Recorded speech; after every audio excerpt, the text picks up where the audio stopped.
Ashamaa kabajamtootaa fi jaalatamtoota warroonni viidiyoo kana daawwattan hundi keessan jechuudha. Sheer, laayik, kooment, duwit gochuudhaan warroota ani ergaa dabarsuu fi biraan naaf gaasiin jedha.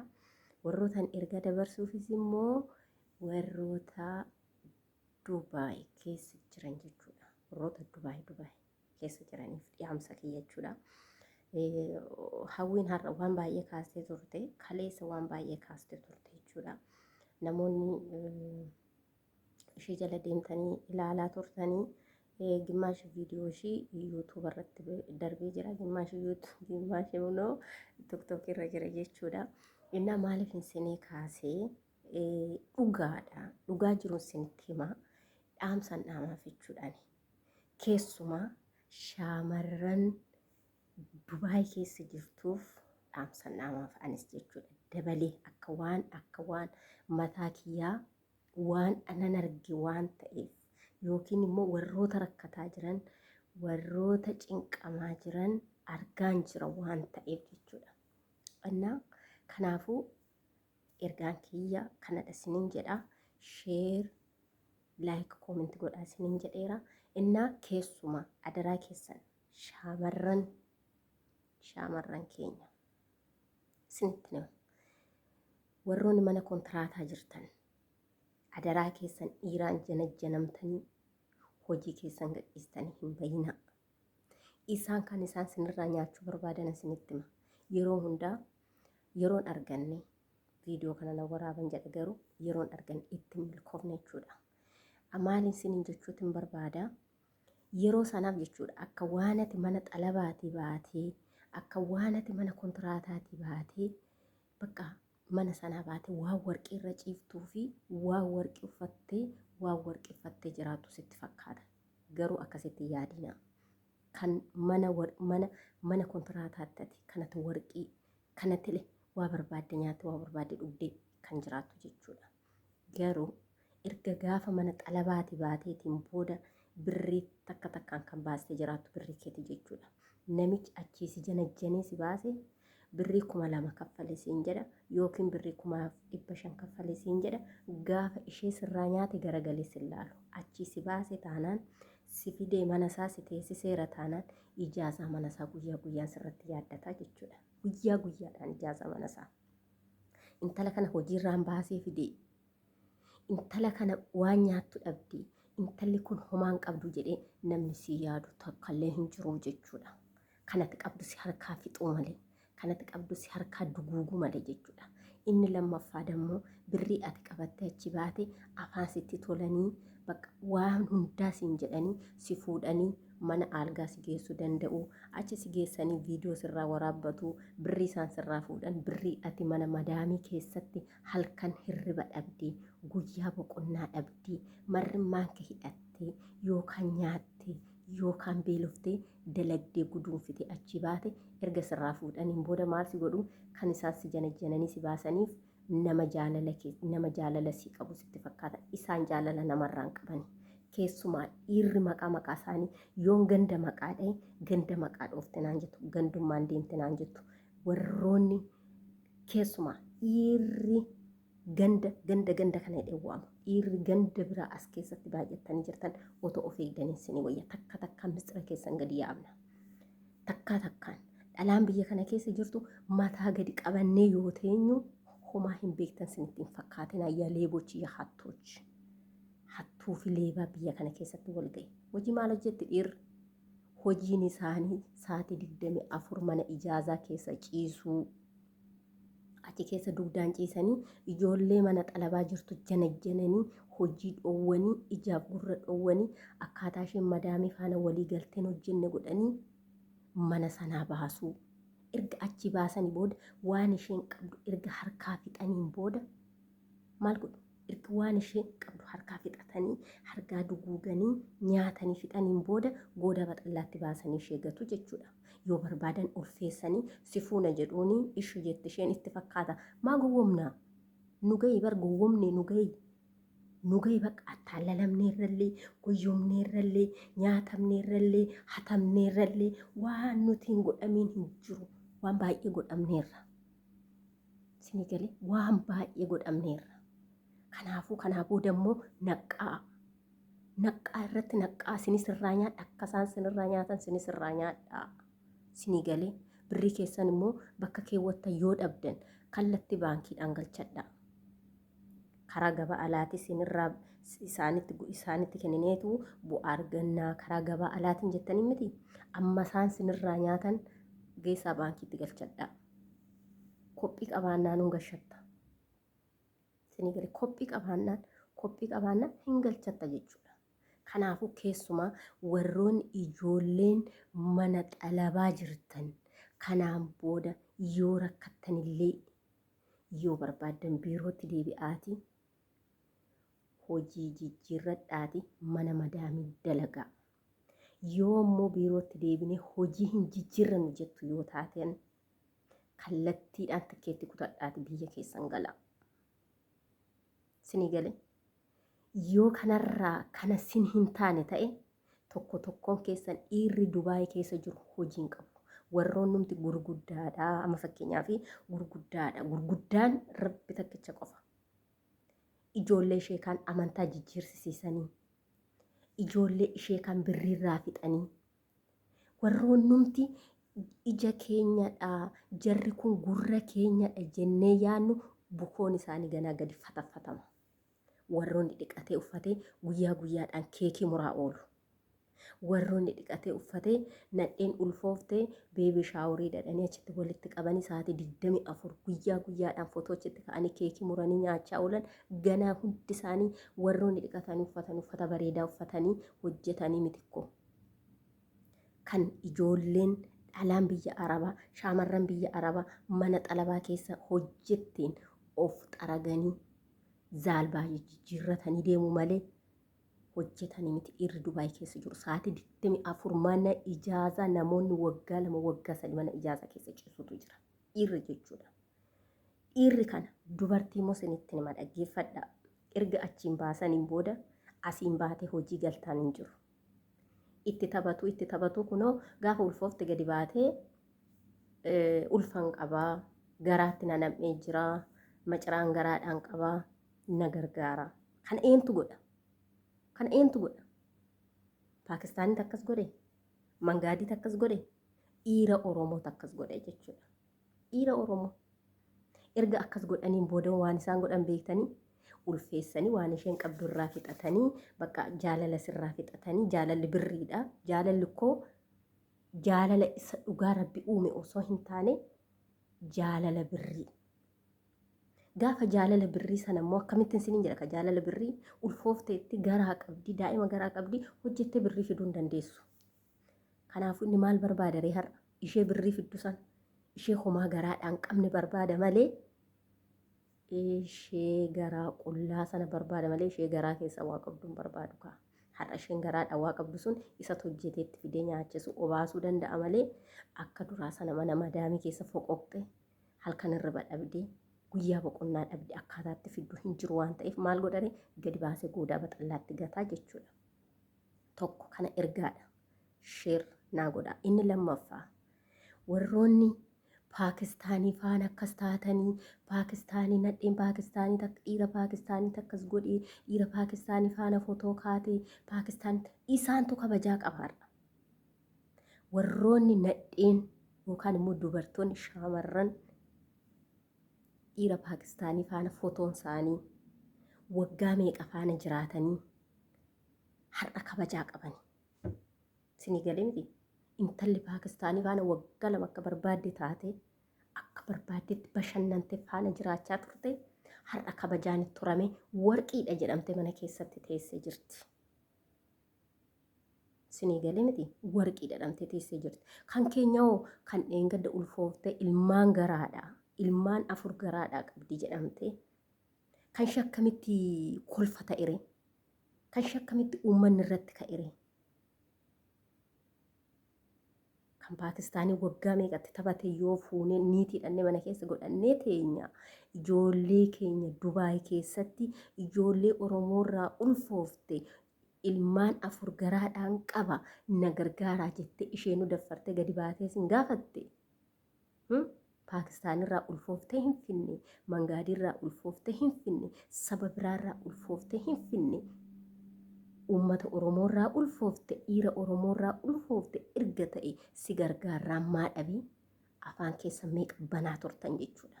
Warroon numtarra fooloo gurguddaa qabna jettan.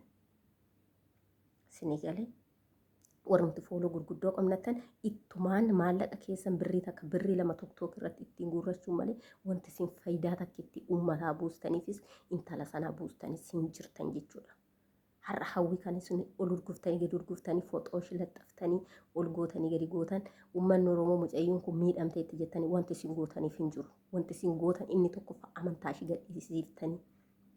Inni tokkoffaa amantaa ishii gadhiisiiftanii. Inni lammaffaa dammoo waan ishiin qabdu saamtanii biyyatti galchitanii ittiin immoo har'a ittiin suuqii banattanii faarmaasii banattanii warri dooktorri ittiin hojjettu jechuudha. Maal abboo akkana wal xiqqeessuun kun? Maal abboo akkana wal saamuun kun? Maal abboo akkanatti wal awwaarraduun kun?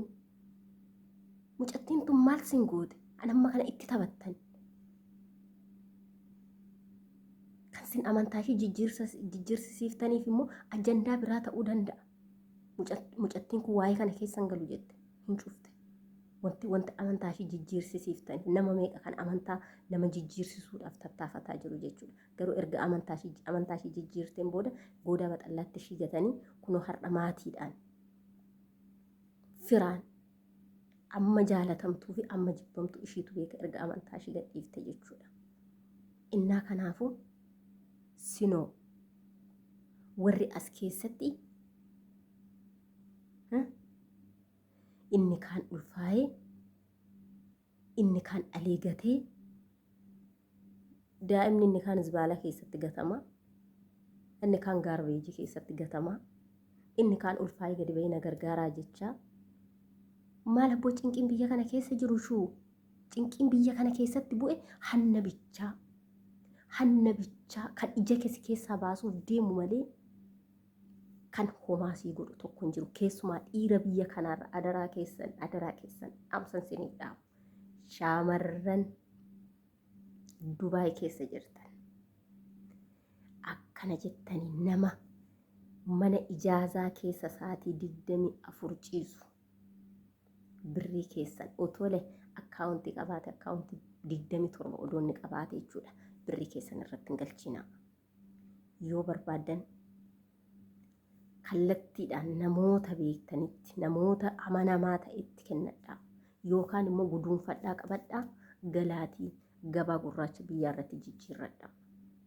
Erga namni hin amanamnu ta'e eessa amantaree? Yoo dhiira Oromoo amantee wal hatuu wal xiqqeessuu hin guddatti laataa jedhanii mataa keerra dhaabatanii foolisii si qabsiisanii biyyatti si galchuu.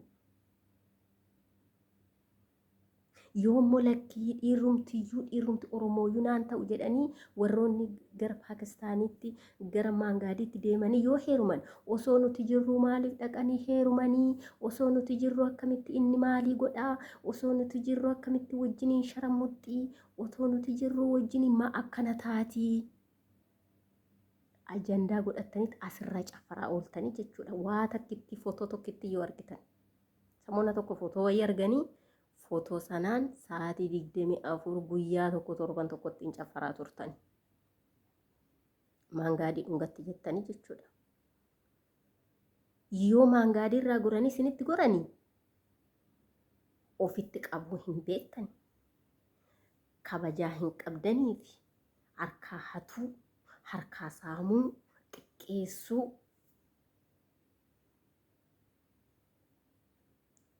beekumsa namaa hatuu dandeetti namaa hatuu namatti moruu kana bichaadha kan isin beektan. Keessumaa dhiironni Arsii jechuudha. Keessaa baaseetiin dubbadha. Dhiirri Arsii keessumaa warroonni biyya kana keessatti baay'atan takka zargiidhaan wal fuudhuudhaan takka beebii shaawuriidhaan footoo ka'uudhaan warroonni beekamtan irra caala jechuudha. Gandi biraa hin jiru jechuu kiyyaa miti bara. Gandi biraa hin jira. Ani fakkeenyaaf nan jira. Ganda biraa waan hin ta'eef. Maaliif ani kanan goone kanan dalagne kanarraa bilisa. Sinii galee kan boru na mudatu hin beeku. Kanarraa malee kan boru hin beeku. Dhalaadha waan hin ta'eef. Kanaafuu sinis immoo jechuudha. Warroonni otoo obboleetti of jalaa qabdanii, warroonni otoo haadha keessan dubartii of jalaa qabdanii, niitii keessan mana gootanii dhalaa alaatti taphachaa jirtan, warroonni niitii keessan mana keessanii ijoollee mana xalabaa jirtu niitii hin qabu, ani daa'ima hin qabu jettanii ijoollee mana xalabaatti janajjanaa jirtan takka takkaan keessan footoo keessan gassinii yaafna. Ishee mana teessisee ishee achi immoo janajjane ishee mana xalabaa jirtu janajjane birrii irraa nyaata. Niitii manaa qaba, daa'ima manaa qaba, irraa nyaata jechuudha. Tokko inni lammaffaa dammoo wanti isin garramu jechuudha. Gizee tokko asuma chaarjaa kana keessatti niitii manaa qaba namichi. Xalabaa baasee mucattiin hin beektu. Nama biyyarraa addisii dhuftee xalabaadhaa janajjanee baasee sin fuudhaadhaan yaa baasuu waan inni godhee baaseen isaan beeku rabbi takkicha qofa jechuudha. Mucattiin kun mana xalabaadhaa baatee yoo dhuftu edaa niitiin mana keessa jirti. Mucattiin hin beektu. Inni kan ishii fide mucatti kan fide niitii hin qabu niitiin si godhadhaadha natti fakkaadhe. Amma mucattiin tana hin beektu. Isheen kalaas namichatti haasoftu wanta dhalatee isaa hin beeku. Jidduu kanatti lolli uumame. Ishiin mana keessa jirtu. Ishii mana xalabaatii baatee dhooftee dhabama goote jechuudha. Kana mul'uutu jira jechuudha. Kana mul'uutu deemaa jira biyya kana keessa. Kanaafuu kanarraa Waaqayyo bichaa dhiifama isaa yookiin immoo eeggamtii isaa nuuf haa kennu isiniin jedha. Warroonni mana kontiraataa jirtan, warroonni mana xalabaa jirtan adaraa keessan yoo galtan biyya keessanitti achumaan gala. Yoo immoo ta'uu baate immoo wanti isin gootanii mana biirootti deebi'aati hojii keessan jijjiirradhaati garuma kontiraata keessanitti deebi'a. Hin saamamiina, hin hatamiina, hin badiina, maqaa keessantu bada. Maqaa keessantu bada. Guyyaa takka si fuudhee mana algaa si geessee birrii kan si kaffalchiisurra kan qabeenyaa kee mana sanatti basabbastee baaturra viidiyoo sirraa waraabbadheera siin jedhee boru sa'aatii 24 ittiin si doorsisa birrii sirraa fuudhee jechuudha. Birrii siin galcha siin jedha sirraa fuudha afaan sitti tola. Gaafa bultii 3-4 ga'e naa kenni jetta ishi naa kenni jetta ishi jedha. Gaafa torban tokko torban lama ga'e viidiyoo kan gadi sii baasaa siin jedha. Baga baasedin dhugaa rabbi baasadhaani warroonni viidiyoodhaan doorsifamtan. Warroonni viidiyoodhaan doorsifamtan jirtu yoo ta'e hin sodaatina. Sinirratti miti baatuun kan gadi ba'e jechuudha. Sinirratti miti. Sinirratti miti baatu. Yoo bahe haa baasu. Innuu haa baasu. Baasedhaani kophaa miti. Isa faana waan ta'eef jechuudha. Baasii jedhina. Dhiira Paakistaanii faana miti kan hin ciisee jedhin. Dhiira maangaadii miti kan faana ciise jedhin. Yookiin immoo faranjoota faana miti yookiin immoo araba faana miti kan hin ciise jedhin. Si faana hin ciise baasii gadi jedhin. Haa baasu. Gaafa inni baasee hoo kan lafa kanarra jiru malee kan lafa kanarratti uumamee namni waliin jiraatu viidiyoo sana gadi baasa malee wanta biraa miti wanta inni baasu jechuudha. Wantuma jiru baa waan ta'eef. Warroonni viidiyoodhaan doorsifamtan baasedhaani. Baasedhaani viidiyoo sana laxxaf gadi baasee. Gaafa inni viidiyoo sana laxxafee maaliif kana goote siin jedhanii si gaafatanoo takkaa takkaan tarattarii baasiif. Takkaa takkaan maaliif akkas geesse? Maaliif akka viidiyoo sana sirraa waraabbate? Takkaa takkaan baasaati himaa fi isaafillee jechuudha hawwaarra damasaa. Hawwaarra damasaanii jechuudha. Kanaafuu takka takkaan baasaa fi kanarratti hin sodaatina. Warroonni viidiyoodhaan doorsifamtanii, warroonni qullaa waraabbamtaniitu qullaa keen gadi baasa. warroonni gaafa waliin rabnu viidiyoo kee of harkaa qaba isan gadi baasa isiniin jedhu baasaadhaan hin sodaatina dhugaa waaqa hin sodaatina baasedhaan xinnumti dhiira ta'e haa baasu viidiyoo sana viidiyuma sana haa baasu baasii kanaafuu dhugaa kiyya bahee baasii jedhaati baasisaa gadi kanaan hin doorsifamiina birrii keessa yoo ta'e immoo jechuudha. Warroonni birrii keessan sinirraa fuudhe kan ji'a tokko kan ji'a lamaa sinirraa fuudhe diirama asiil biratti mucayyoon takka maal jetti birrii ji'a sadiin dhabe jechaa jirti. Birrii ji'a sadii jechuudha dhaggeeffadhaa. Birrii ji'a sadii sana dhiisuudhaaf osoo hin taane akkuma inni sirra dhaabbatee birrii kee fuudhe san atillee irra dhaabbadhu. Harka lafa jalaatiin itti bitiitii akkuma inni kunuu hawwii qabsiisee biyya galchisiise atillee harka lafa jalaatiin qabsiisiitii biyya galchisiise. Hankanarraa immoo gadi baasiitiin maqaa ishii takka takkaan barreessaa gadi baasaatii miidiyaa irratti baasaa ibsii keessa alaan haa beeku hattummaa isaanii jechuudha. Kanaadhaan isiniin jedha. Innaa kanaafuu ani viidiyoo daqiiqaa 10tiif hin dhufe garuu viidiyoon kun daqiiqaa 20 deemee jira isiniin jedha.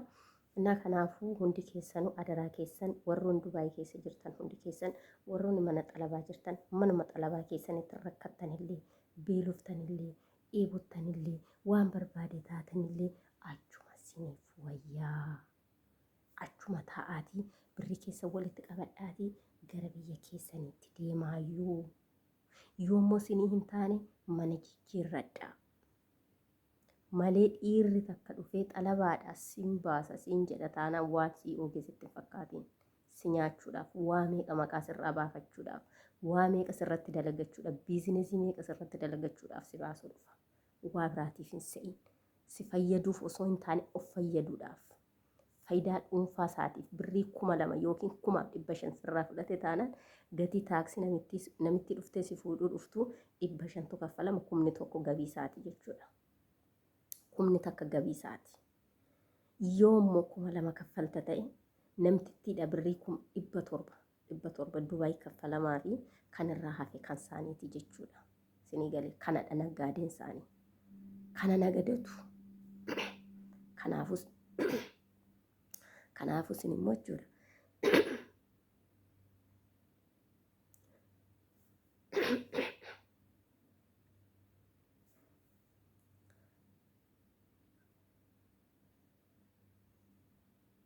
Kanaafuu isin immoo akkas jettanii hin goyyoominaa isiniin jedha.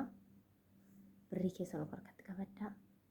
Sheer, laayik, kooment, duwit gochuudhaan warroota mana xalabaa bira jiran bira naagaa. Dhiirota warroota immoo jechuudha warroota hattuu, warroota liibaa, warroota hojii dhabee aramnillee qaxaratuu dadhabee. Aramnillee qaxaratu biyya kana keessatti dhiira. Kan isaan rakkasiise jechuudha. Aramni qaxaratu gabaan qabani hanna malee jechuudha. Hannaa warroota iddoo kanatti wal gurmeesse malee warra hojiidhaaf wal gurmeesse miti jechuudha. Innaa kanaafuu warroota kana birallee sheer, laayik, koomenti gochuudhaan biraan naagaa. Sheer naa godhaa. Galatooma ulfaadhaa hundi keessanuu.